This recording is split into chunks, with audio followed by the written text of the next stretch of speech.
அப்போ அவங்க இருக்கிறாங்களா? அப்போ இந்த ஏரியாவில் வந்து ஓட்டு வாங்க கூட நினைக்கிறாங்களா? டிஎம்கே ஆப்போசிட்டாக இருக்கிறாங்களா அவங்க?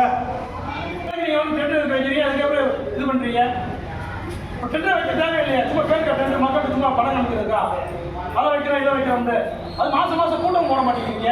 3 மாதம் ஒரு கூட்டம் போடுறீங்க. அப்புறம் மக்களுடைய கோரிக்கை எப்படி சொல்ல முடியும்? ஆனால் இது போட்டாங்க, வாட்ஸ்அப் கூட்டம் போட்டாங்க. வாட்ஸ்அப் 19 கோரிக்கை வச்சிருக்காங்க. அது 3 கோரிக்கை செஞ்சு சொல்றீங்க. அந்த 3 கோரிக்கை முக்கியமான கோரிக்கை எதுங்க? மக்களுடைய தலைமை அறிந்து சொல்லிருக்காரு, முதலமைச்சர் அறிந்து சொல்லிருக்காரு, மக்களுடைய அடிப்படை வச்சு உடனே செஞ்சு கொடுங்க அப்படின்னு. அப்ப நீங்க அவமதிக்கிறீங்க. அப்ப